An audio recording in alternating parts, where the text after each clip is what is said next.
This series is not canon.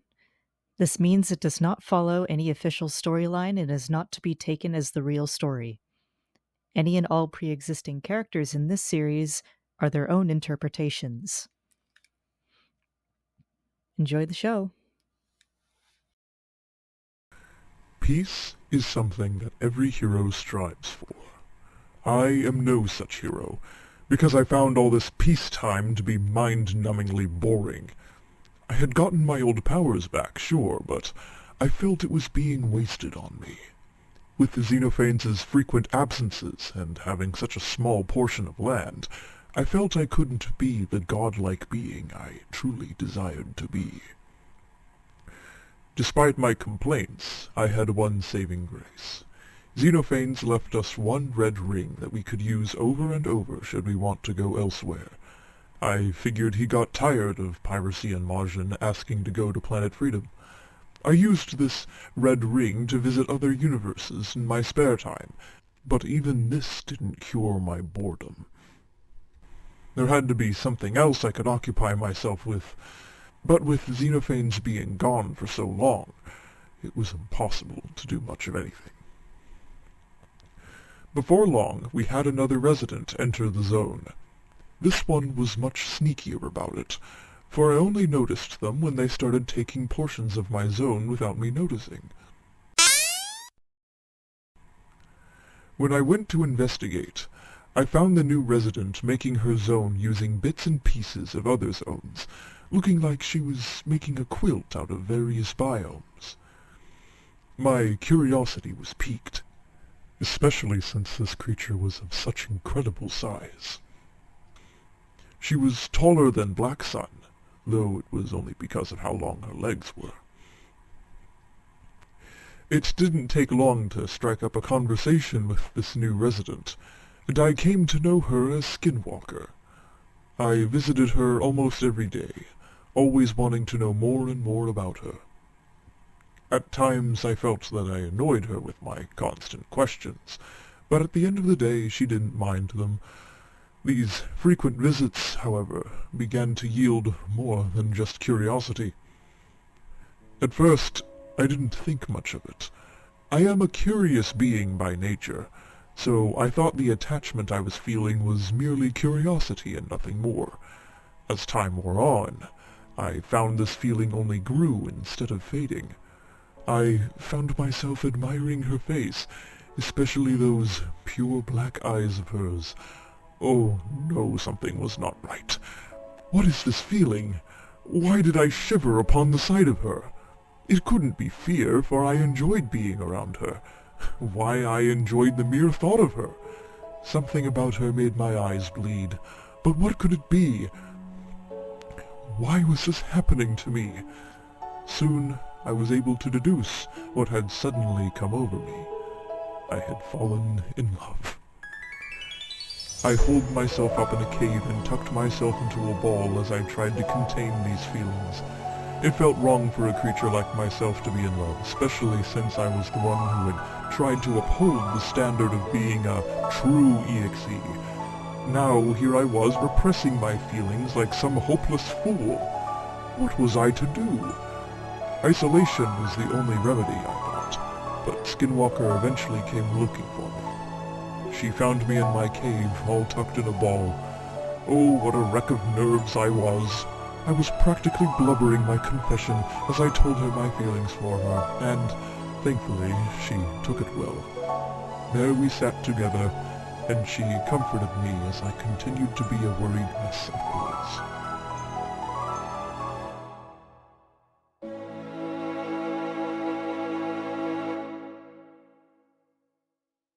Now, don't get too excited.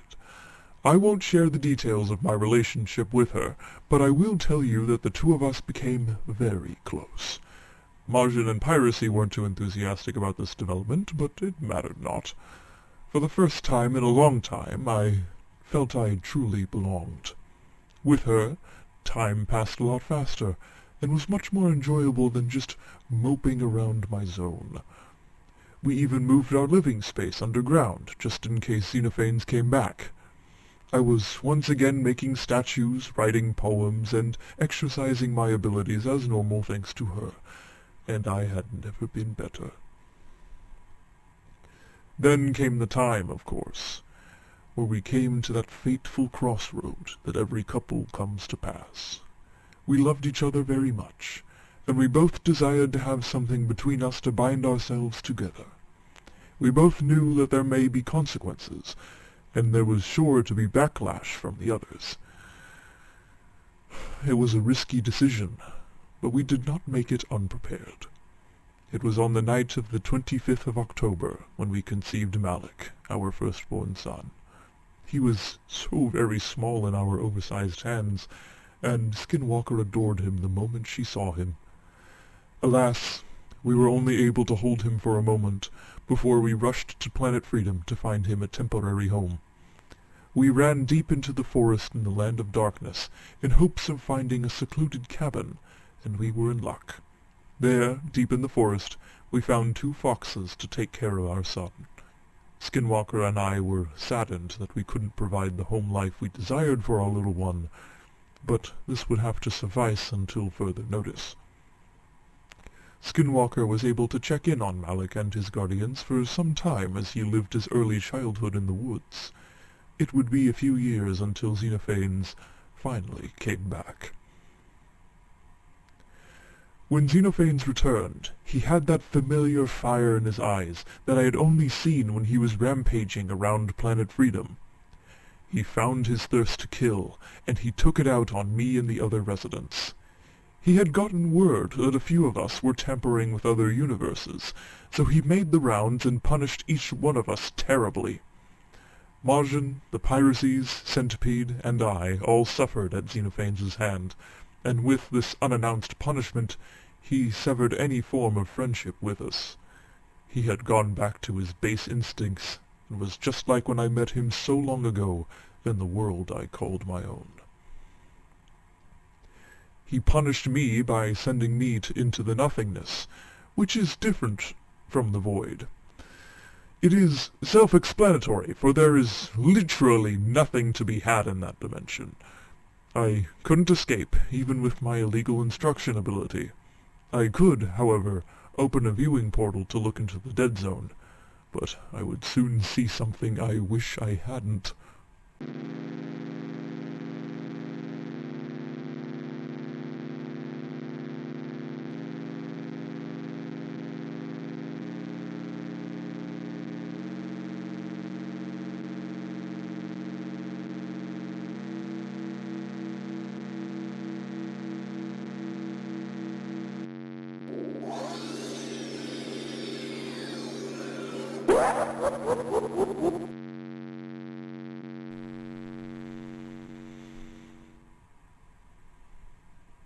I was devastated, no doubt about that. But the fortunate thing about being a void creature is the ability to resurrect anyone I choose, though I was stuck in the nothingness until further notice. I puppeted my statues in the meantime, and I had them gather what was left of her in one spot until I could return.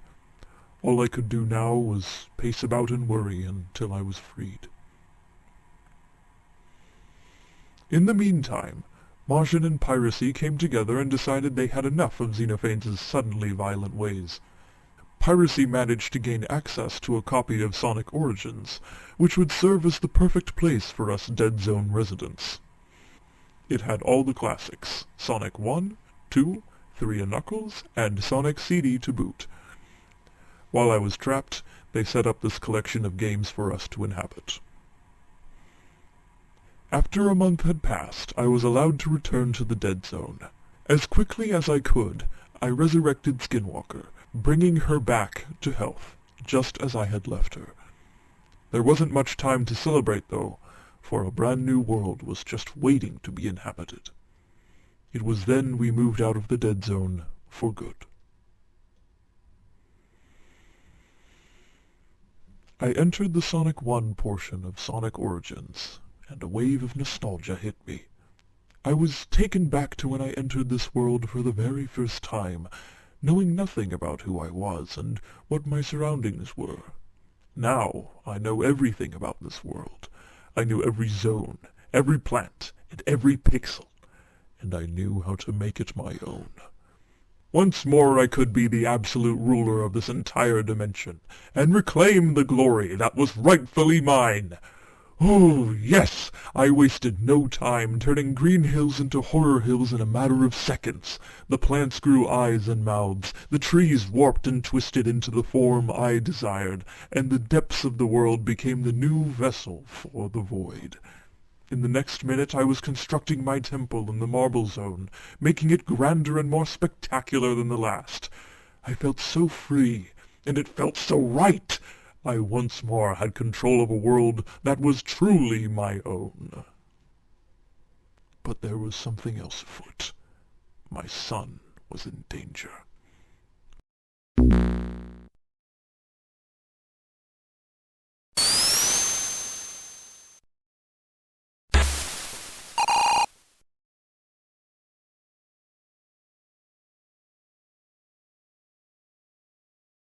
Oh no, I would not let this slide. Did this sorry excuse for a cult leader really think that he could get away with such a foul deed? Whether he did or not, he would suffer the consequences. When I showed up to the cult's grounds that night, the member who was holding Malik knew something was amiss. I was able to get Malik back without a scuffle, but the leader, Saruman, had different ideas. You dare show your face on these sacred grounds and then call me the fool! Brother Celios was my best warrior, and you make him even dare question me? Because I know that I can crush you into oblivion. You are nothing but a child playing pretend. Step off your pedestal and let the real God take the stage. You do not belong here. You have what I assume you even came for, and have taken more from me. You can leave. You think your little temper tantrum will scare me? You knew full well what you were doing when you snatched Malik from his sleeping guardians, so now you pay the price for messing with a Dark Lord. Call it what you will, but I want you out of this place! We fought bitterly, but his blood-bending was no match for my biomatter manipulation. I protected Malik as best as I could during the fight, keeping blood off of him and making sure he wasn't hurt. In due time, Saruman was completely outmatched. This trouble with Saruman helped me in the end, for I assumed leadership of Saruman's cult once I killed him. Some stayed, some went, but it mattered not to me. Within a few weeks, I had a fully functioning cult that gave me offerings every week. I got food, art, and even jewelry from time to time. Even Malik got a few toys to play with because of my loyal followers. Times were good here. I had my own world, just like old times, and I had a family who cared for me just as much as I cared for them. I felt extremely accomplished with all the work I had done, for it was now beginning to pay off. I even found myself with some free time, which allowed me to meet some very interesting people.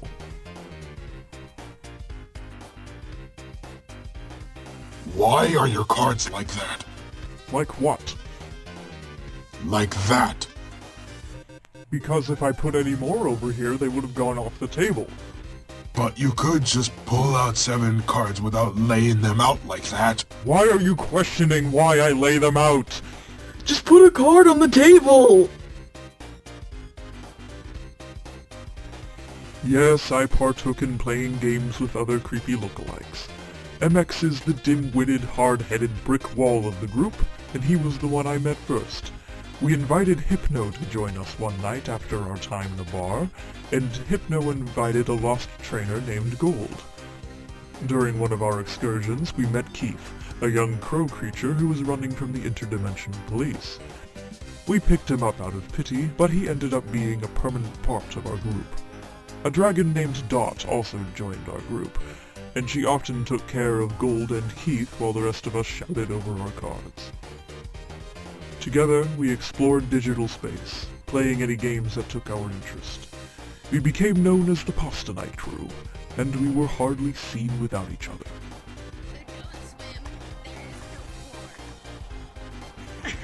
I didn't plan on swimming to begin with. Oh. Oh.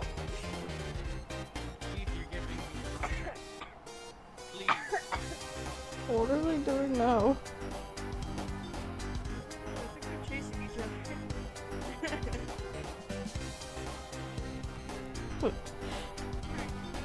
Remember that time we went to go get Hypno? That Oh! Keith, you may want to move the- Go get it! Oh! How? How? What? Oh! Okay. This is really crowded in here. It is very crowded. We need to turn more and accelerate. You know how hard it is to drive this freaking car. Here we I go. have like 3 minutes. Whee! For the love of God, turn. Thank you.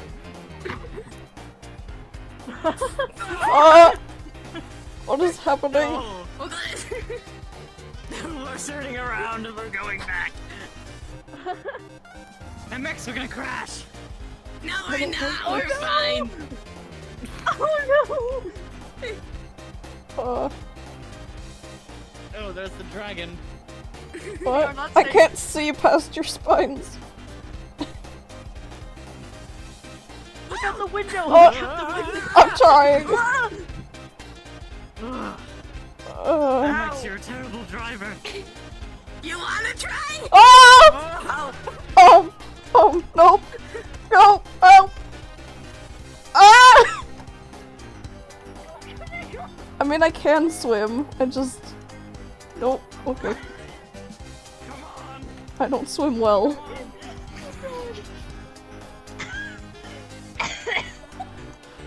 Okay.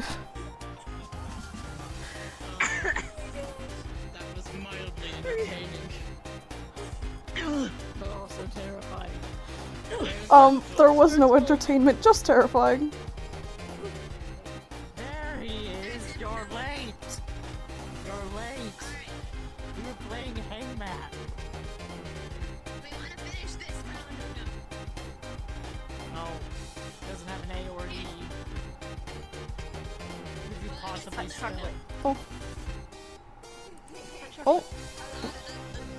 Thank you. I got it. I got it. Thank you. You in specific would be very interested in seeing what this is. I got Hot Chucky.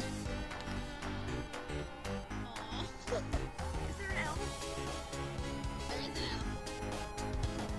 Oh, great. Is there an X?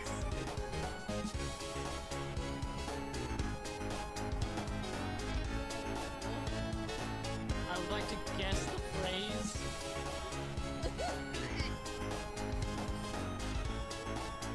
Lord X is dumb. Oh, I was gonna guess cool. Of course, with all of us running around like this, we were bound to run into trouble. Needlemouse was one such offender, and she tried kidnapping Keith in order to get a leg up on our group. She didn't quite realize who she was messing with, though, because I was easily able to trap her in the void, where she would spend a good amount of her time stewing and scheming fruitlessly to try and get out. The good times lasted for years, and Xenophanes didn't show his face once throughout it all. My fear of him diminished significantly, though the thought of him returning always lingered in the back of my mind. Regardless, Skinwalker and I had our second child during this time, and her name is Boucher.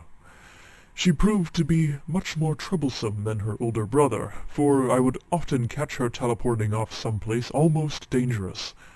Fortunately, the Postonite crew had my back. They would often watch her should I not be around, and she got along with them extremely well. Unfortunately, yet another entity had found us, and she proved to be a lot trickier than past offenders. She is Shintwo, also known as the Witch of Mount Silver. She is an entity made by Mount Silver and the snow that rains down upon it. She saw how Gold was running around freely despite having been to the summit, and she decided it was time he returned. All of us in the crew were outraged when she kidnapped our favorite Pokemon trainer, so MX loaded up on fire flowers and mushrooms to climb up and teach the old witch a lesson.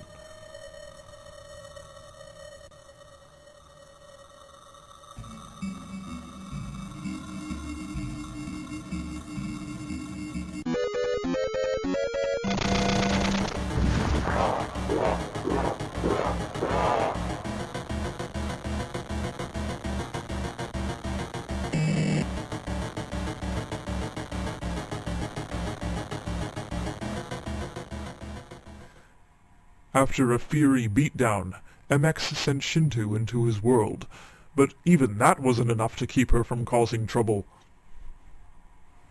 On top of Mount Silver is where Goldeneye was, but MX isn't good at what he does. So deep in Horror Hills a child doth sleep. Secrets and powers her innards do keep. Surrounded in stone she will always be. The Postonite crew will never catch me. Oh, that witch. It was only the night after her capture, when she kidnapped my daughter and tried to cut her open. Fortunately, MX was quick on his feet, and prevented any harm from happening to my poor Boucher. Since she was continuing to be such a problem, and since killing her would do nothing to her, we resolved to trap her in the void and keep her there. But even after all of this, she still wasn't finished with me. They stuck me in the void. They thought they've won. But this old witch's work will never be done. With a perfect plan bound to be set free, the Postonite crew will never catch me. I don't know what gave her the idea, but she started a blizzard inside the void using one of her spells. At first it didn't affect me too much, but as the snow began to pile up, I grew sicker and sicker. It got to the point where I couldn't move. All I could do was hug myself and shiver until I couldn't hold it any longer.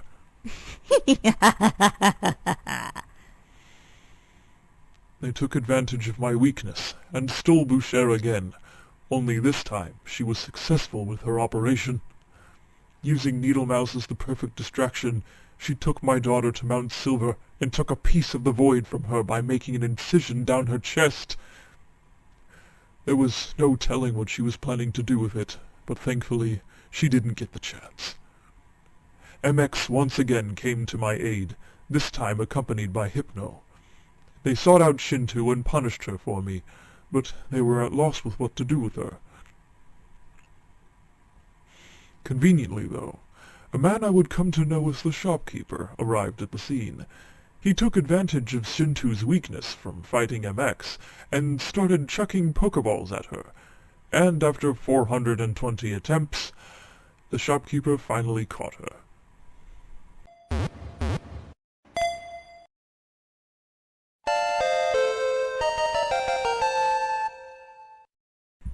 She would reside with him from now on, and was effectively kept out of trouble. As time wore on, my cult grew bigger and bigger. In fact, it grew so much that it was considered a religion on planet Freedom. While I welcomed the success and the offerings that came with it, managing so many people proved to be difficult, even for someone as efficient as I am. I needed assistance with this religion, so I went down into the ancient hedgehog ruins of the Labyrinth Zone in search of my new servants. I would come to call these servants my devoted saints.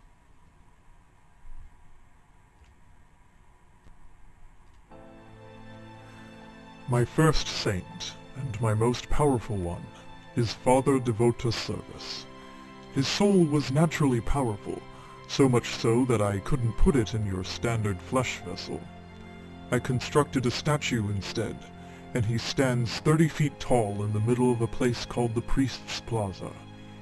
Father Service is in charge of preaching the values and rules of the religion. and he also serves as the ultimate judge for any and all decisions.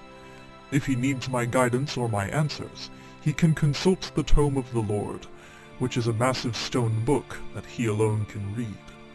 He can also use this tome to use any powers of mine or other saints if need be. Because of his unique situation, Father Service is entirely stationary. His voice also echoes since he is hollow, but this benefits his style of preaching, which is full of power and authority. I am Father Devotus Service, head priest of the servants of X. I am the protector of this land, and the judge of your fate. The second saint is Thanatos. He was a diplomat in his past life, and he had a paralyzed face. I deemed him my messenger and manager, and gave him stone rings that would allow him to transport anyone anywhere. He can also give someone a piece of these rings so he can constantly keep an eye on them. These rings can also act as viewing windows, which he can see through clearly to be undetected. I also gave him the ability to speak telepathically to other saints, so he can quickly send orders and messages. Should he need to defend himself, he can summon stone gauntlets that he can direct wherever he chooses. Thanatos had to pay the price for all this power, however. Thanatos became blind, lost both of his arms, and his face remains paralyzed. I am the Lord's eyes and ears for all who seek to evade him. The Lord knows your sins. Per Thanatos' humble request, my next saint was his younger brother, Abaddon. He would take the position as the Punisher and general peacekeeper of the religion. I gave him powers of fire and chains, for he is able to chain up his victims using the chains and rings on his fingers. He can also summon chained cleavers to dice up his opponents, and, paired with his extreme strength, makes for a very formidable warrior. He also has means of seeking out his victims, for he has summonable wings and the ability to see the life energy of others through walls. His only downside is his lack of face, but this was resolved easily with a little touching up. Rage only knows power.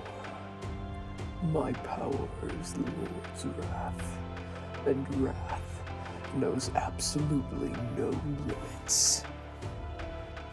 My next saint is one that is rather unlikely, a former jester. His name is Gaius, and he would continue to serve his purpose for entertainment. Since his original vessel was damaged due to decay and disease, I gave him rubber-like flesh so he can perform his numerous tricks with gusto and vigor.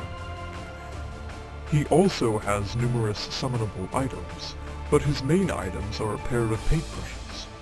Using these paintbrushes, he can paint vibrant colors in the air, but it burns the flesh of anyone who touches it. He also has smoke bombs that can make any intruder hallucinate. To go further, Gaius can sense the emotional well-being of anyone nearby. This allows Gaius to give emotional support to whoever needs it the most. Lo and behold, your only giggly rubber ball in town, Gaius! A hedgehog only known as Phoebus became my next saint, and he would be taking on the most difficult job of the religion. I gave him the ability to take diseases from others and take them on himself. If he holds a disease, he can either bestow that disease upon another person, or he can dispel the disease into a jar for later use. To help with this strenuous job, I gave him a very durable vessel so he couldn't be knocked down easily no matter how many diseases he has. He also has the ability to call upon the plagues of insects, frogs, flies, and numerous others that you humans may recognize. I can be your savior, or the death that comes knocking at your door. Stay out of my way, or you'll find out which one. When I came upon the coffin of a young prince, I knew exactly what kind of saint he would be. Midas is his name, and he was put in charge of distributing rewards and benefits to devoted members of the religion. On his wrist is a list of members who have shown their devotion, and he has the power to reward them as such. He can heal those who have injuries or deformities, resurrect those who have passed, and even grant a small part of the Void's power to those who are ready for it. His weapon of choice is the Thread of Fate, a very versatile red thread that is tied to a giant sewing needle. Despite its unique style, Midas took to it very quickly. The thread of karma is kind, but it is not forgiving. My last saint is Trench, the terrifying beast that now lurks in the depths of the Labyrinth Zone. He has the power to take control of water in all of its forms, command sea life, and the strength to take down any unwanted ships in the seas he watches over. He is the leader of an underwater army, and he is to answer the call anytime the religion is under attack, or in need of support. He keeps to himself as he amasses his army, but is an appreciated member of my court nonetheless. With these 7 saints, managing and growing the religion was far easier to handle. I had a treasure trove of offerings every week, and the best of those offerings decorate my temple to this very day. Things were going so well, but peace is always broken.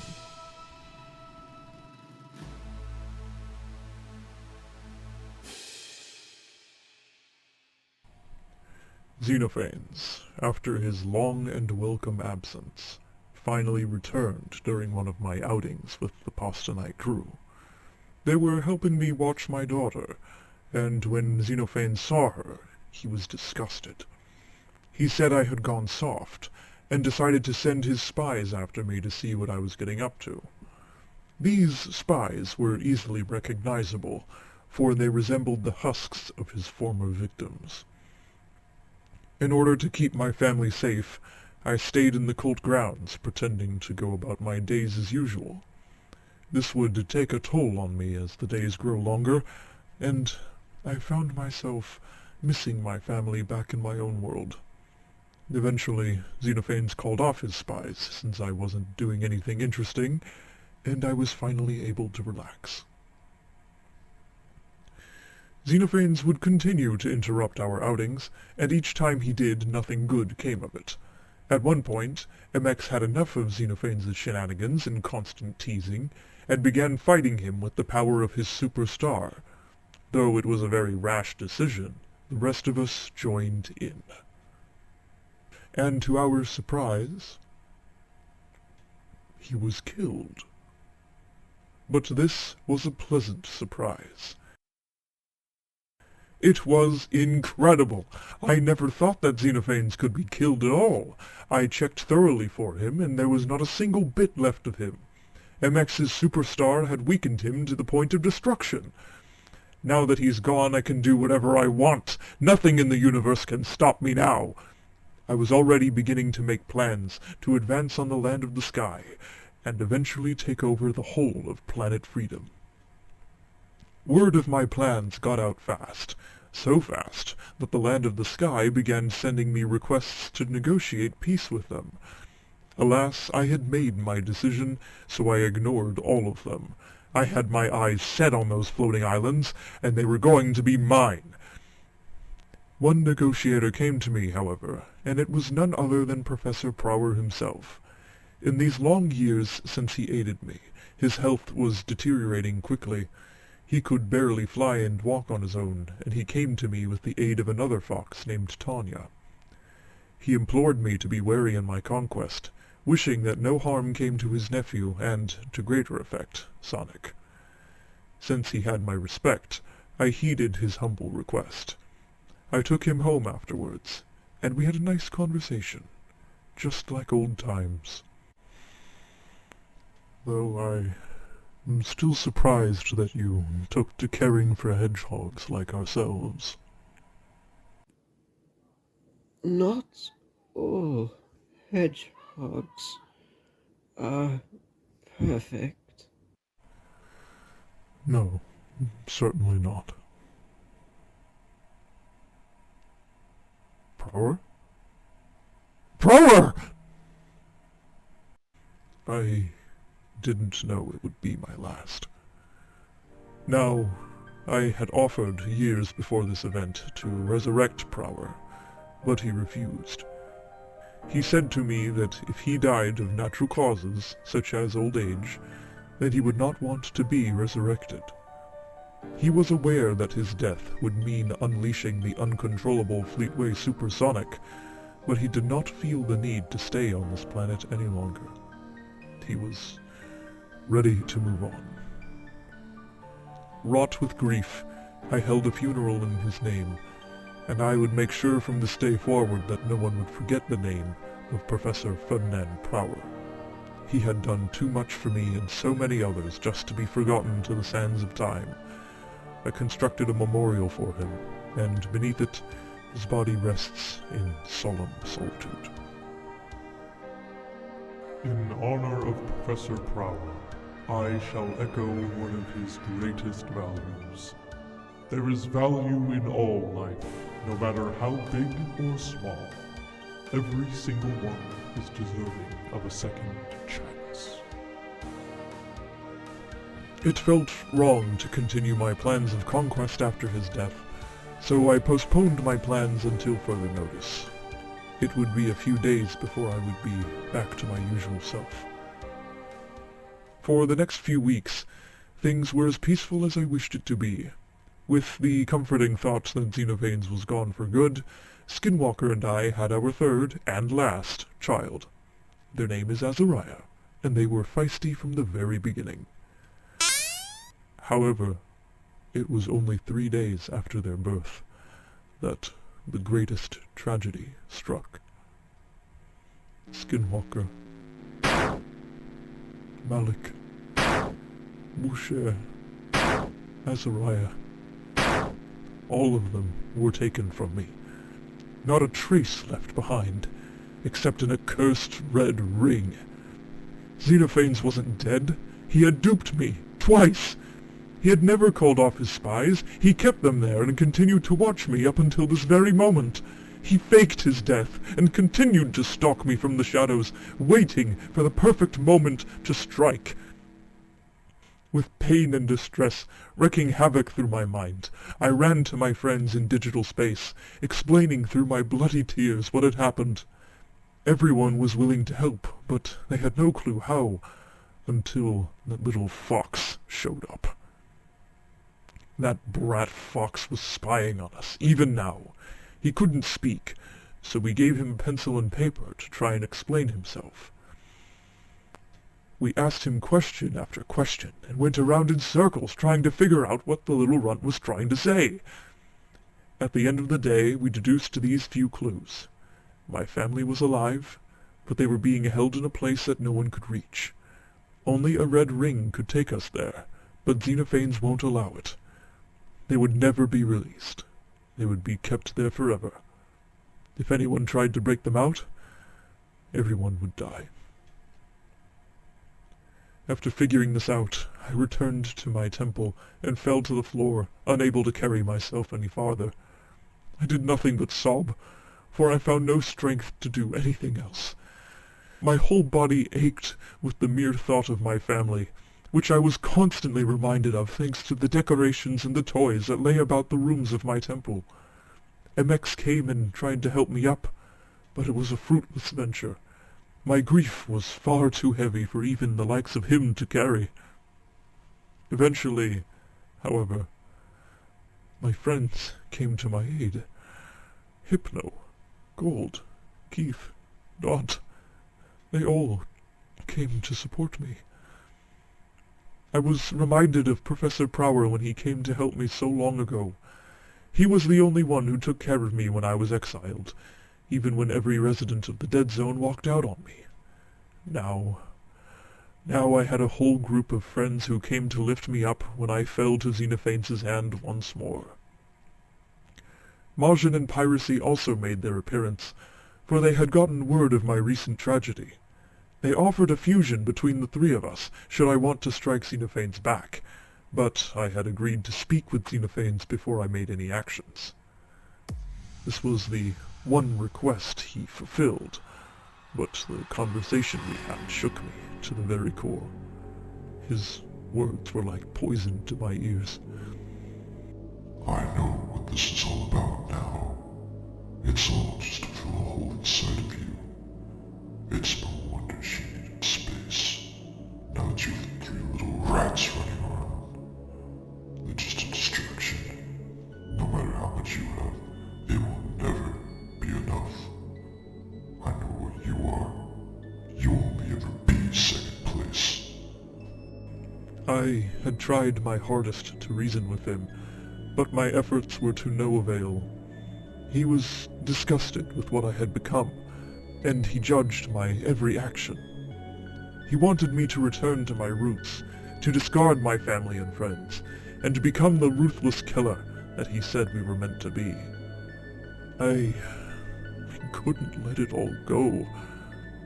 After everything I had done, after everything I had learned, I didn't want to be the sort of creature that Xenophanes wanted me to be. Though I would have agreed with him at one point, I learned that there was much more to life than being the supreme being, let alone a killing machine. There were feelings that I once abhorred, but they are now precious to me. I found value in having friends, especially a family. I could already stand well enough on my own, but now I had so much more to my name. I couldn't let it all go, and I told that to his face. So he went on with his plan. Oh, no, no, no, no, no, no, no, no, oh, my dear Skinwalker, no, oh, what have I done? What have I done? Oh, I should have known this would have happened. I condemned you to this fate the moment I confessed to you.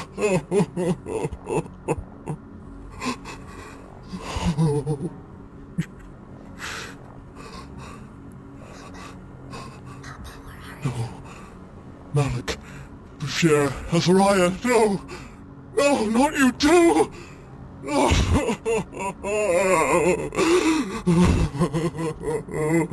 No, he killed all of you. He ended all of you.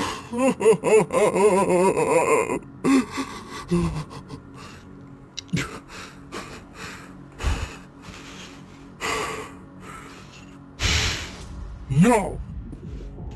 I will not let this stand. Xenophanes, you shall face my wrath!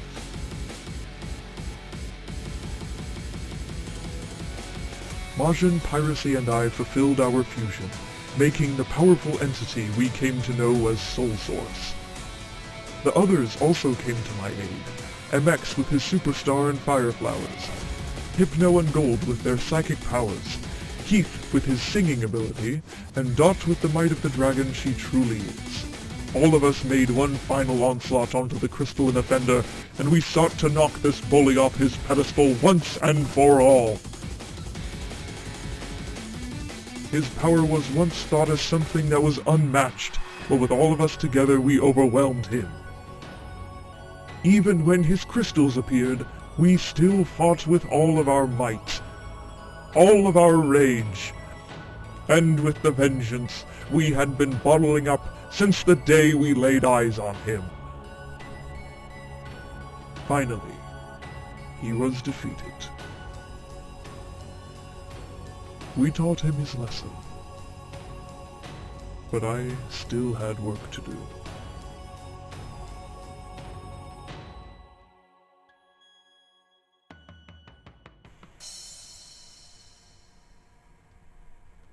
I returned to my world and revived my children, bringing them out of the void and reassuring each one just how much I loved them. I had them stay in their rooms as I retrieved both halves of my beloved Skinwalker. Due to her nature, I couldn't resurrect her for 15 days, so there I sat with her, not moving a muscle until that fateful day came.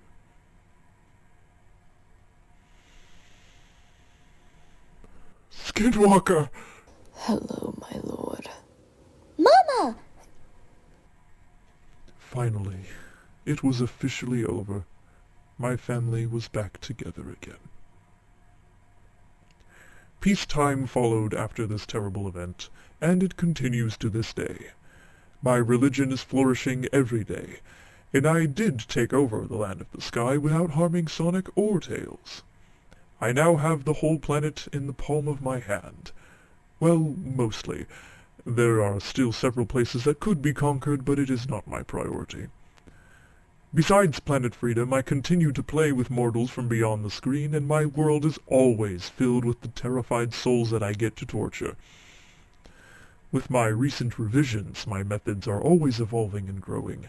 There is never a boring day or night in the world I've made. Life continues on, and shall continue to. Since I am an immortal, this story never really does end. I have just caught you up to the present.